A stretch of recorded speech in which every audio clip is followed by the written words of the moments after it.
Hello दोस्तों, welcome to my channel ready for exam just में। दोस्तों आज बताने वाले हैं define international law and gives its main kinds, यानी कि अंतर्राष्ट्रीय कानून को परिभाषित करें और इसके मुख्य प्रकार को बताएं।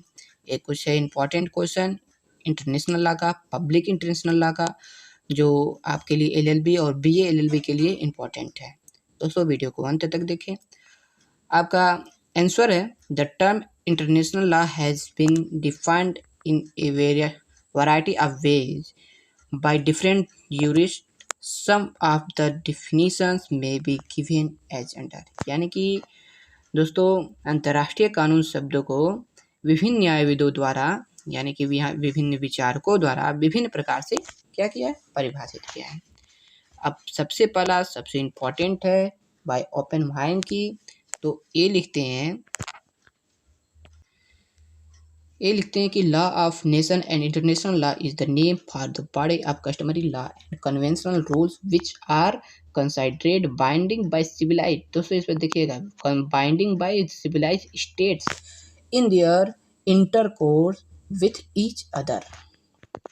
दोस्तों अब आइए इसे हिंदी में देखें। यानी कि इनके अनुसार दोस्तों इसका मतलब है कि law of nation and international law is the name of body for the body of customary law and convention rule. यानी कि ये जो इंटरनेशनल लॉ है या लॉ ऑफ नेशन है, वो कस्टमरी और कन्वेंशनल रूल का, यानी कि प्रथागत और पारंपरिक रूढ़िवादी इन नियमों का एक, समझ लीजिए क्या है, लॉ ऑफ बॉडी है। ठीक, एक कानून का समूह है और which are considered binding by civilised state, यानी कि जो विकसित स्टेट या सब स्टेट्स राज्य से क्या है, इंटरकोर्स विथ ईच अदर, एक दूसरे से बाध्यकारी है और सभी राज्यों द्वारा एक दूसरे के साथ अपने संबंधों में बाध्यकारी माना जाता है। ठीक, आगे देख लेते हैं। अब देख लेते हैं दोस्तों अल्फ्राज की, तो इन्होंने कहा international law is the body of legal rules binding upon state in their relations with one and other. ठीक, यानी कि अंतर्राष्ट्रीय कानून एक दूसरे के साथ अपने संबंधों में राज्यों पर, दोस्तों ये देखिएगा, अपने संबंधों में राज्यों पर बाध्यकारी कानूनी नियमों का क्या है, लीगल बॉडी एक कानूनी निकाय है, नियमों का निकाय है। ठीक, अगला है दोस्तों बाय लॉरेंस का, तो इसका देख लेते हैं। अगला है आपका दोस्तों by Lawrence, according to him international law is the rule which determines the conduct of the general body of civilized state in their mutual dealing। यानी कि ये जो कह रहे हैं, इनका मतलब है कि अंतर्राष्ट्रीय कानून वे नियम है, international law is the rules which determines conduct of general body of civilised state in their mutual dealing.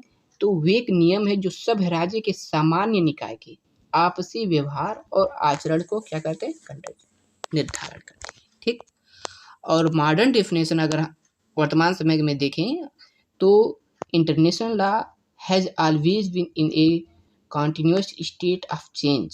In modern period, the term international law may rightly be defined as under, यानी कि इस प्रकार से है, क्या है, यही है दोस्तों कि the body of legal rules which regulate the relationship of nation state with each other as well as the relationship with other international actors.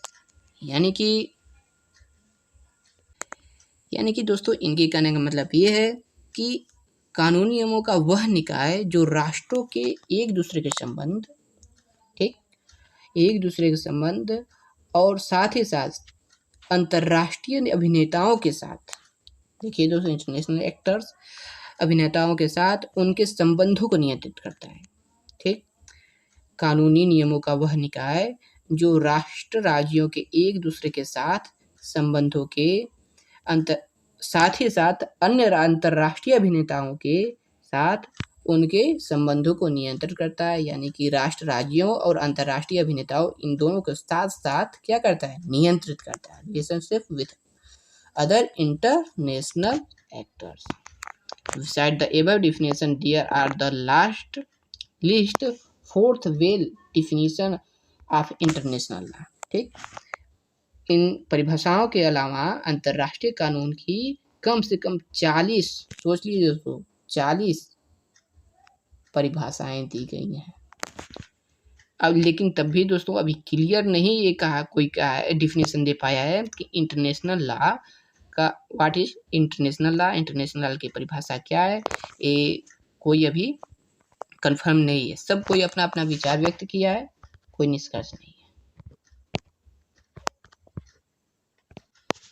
अब दोस्तों देख लेते हैं major kind of international law.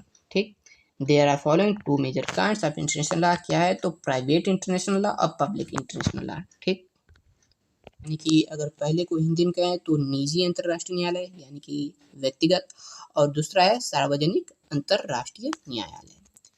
ठीक, अब इसे देख लेते हैं थोड़ा डिटेल में कि private international law, what is the private international law. तो the term private international law may be defined as under the break of international law which determines that which law is to be applied to a specific case containing a foreign element is called private international law।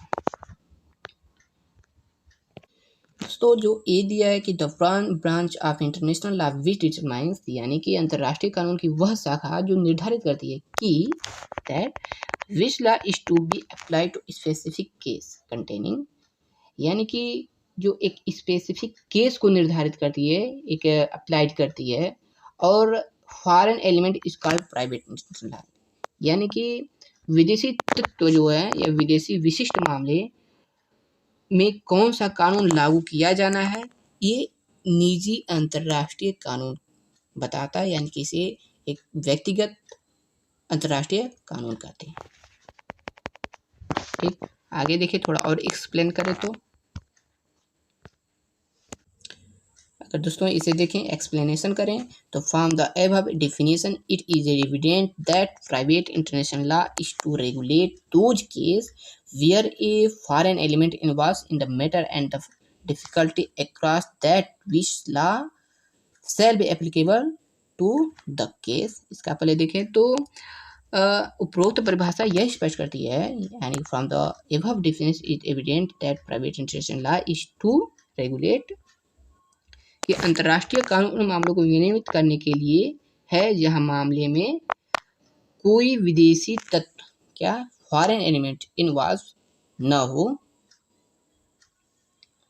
नहीं sorry दोस्तों, विदेशी तत्व शामिल हो और कठिनाई उत्पन्न होती हो and difficulty arose that which law shall be applicable to the case. In other words, when it becomes difficult for a domestic court that the law of which state shall be applicable to a certain case because the case contains an element of a foreign state या state, दोस्तों राज्य और राज्यों law, in such case private international law comes to help because it determines that which shall be applicable to a certain case। ठीक, यानी कि दोस्तों अगर दूसरे शब्दों को कहें, इन other words, when it becomes difficult for a domestic court that the law of which state, यानी कि अगर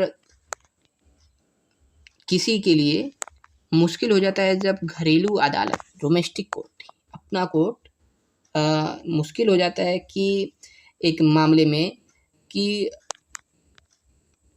किस राज्य का कानून निश्चित मामलों पर लागू होगा कि नहीं, यानी कि सर्टेन केस एप्लीकेबल होगा कि नहीं होगा, लागू होगा कि नहीं होगा, because they case contains an element of a foreign state और स्टेट लॉ, यानी कि क्योंकि मामले में किसी भी विदेशी राज्य या राज्यों जो भी हो वो कानून का तत्व शामिल है, और ऐसे मामले में यानी कि it has law international law यानी private international law comes to help, क्योंकि इसी समय अंतर्राष्ट्रीय कानून जो है निजी अंतर्राष्ट्रीय कानून वो मदद के लिए आता है और ये निर्धारित करता है कि कौन सा कानून, इट डिटरमाइंस दैट, ये निर्धारित करता है कि which law shall be applicable to certain case, कौन सा कानून निश्चित मामले पर लागू होगा। ठीक, अब आइए दोस्तों देख लेते हैं कुछ पब्लिक इंटरनेशनल लॉ। अब इस वो तो प्राइवेट इंटरनेशनल था और यह है पब्लिक इंटरनेशनल लॉ। तो यह है कि the term public international law में बी डिफाइंड एज अंडर, कुछ इस तरह से परिभाषित करते हैं। क्या है? तो ए बॉडी, दोस्तों a body of legal rules which regulate the relation of state inter as well as see as well as the relation with other non-state entities is said to be public interest law। यानी कि कानूनी नियमों का एक निकाय जो राज्यों के परस्पर संबंधों के साथ साथ as well as state interest यानी कि रिलेशन, यानी कि राज्यों के परस्पर संबंधों के साथ साथ अन्य गैर राज्य जो है संस्थाओं के साथ उनके संबंधों को क्या करता है? नियंत्रित करता है। ठीक, या संबंधों को समझिए जोड़ता है या मेल करता है। ठीक, तो उसे अब थोड़ा और एक्सप्लेनेशन में देखें तो from the above definition it may be conclude that public international law is a set of legal rules which not only regulate the relation between the nation state but also regulate their relation with other non-state entities। यानी कि दोस्तों उपरोक्त परिभाषा से अब इसका स्पष्टीकरण ये हो जाता है कि सार्वजनिक जो न्यायालय है कानूनी नियमों का एक ऐसा समूह है, ठीक, ऐसा समूह है कि राष्ट्र के राज्यों के संबंधों को नियंत्रित करता है, बल्कि अन्य गैर राज्य जो हैं संस्था हैं उनके साथ भी संबंध नॉन स्टेट एंटिटी यानी संबंध नियंत्रित करता है संबंधों को। दूसरे शब्द में कहें, in other word it is a body of rules which regulate the relationship of international actors with each other. These international actors में भी गिवन अंडर क्या है? तो स्टेट है, इंडिविजुअल्स है, ठीक, इंडिविजुअल है और दोस्तों क्या है? एनजीओ है, आईजीओ है, मल्टीनेशनल कॉरपोरेशन है एंड मूवमेंट है। यानी कि अगर हम इसे हिंदी में देखें, दूसरे शब्दों में यह नियमों का एक ऐसा समूह है जो अंतर्राष्ट्रीय अभिनेताओं, ठीक, अंतर्राष्ट्रीय अभिनेताओं के एक दूसरे के साथ संबंधों को नियंत्रित करता है। अंतर्राष्ट्रीय अभिनेताओं मतलब एक्टर्स का मतलब ये नहीं है कि जो हीरोइन होते हैं उन्हें नहीं समझिएगा दोस्तों। इंटरनेशनल लॉ क्या करता है? अंतर्राष्ट्रीय अभिनेताओं को एक दूसरे के साथ संबंधों को नियंत्रित करता है। इन अंतर्राष्ट्रीय अभिनेताओं का क्या दिया है कि नीचे दिया गया है, जैसे कि राज्य हो गया, इंडिविजुअल्स यानी कि व्यक्ति, समझ लीजिए एक व्यक्ति हो गया, और गैर सरकारी संगठन जो हो जाएगा वो होगा आईजीओ हो जाएगा, एनजीओ हो जाएगा, बहुराष्ट्रीय निगम और आंदोलन जो भी है ये सब हो जाएगा पब्लिक इंटरनेशनल लॉ। ठीक, अब आगे देखेंगे नेक्स्ट क्वेश्चन में नेक्स्ट इंपॉर्टेंट क्वेश्चन क्या हो सकता है। थैंक यू दोस्तों।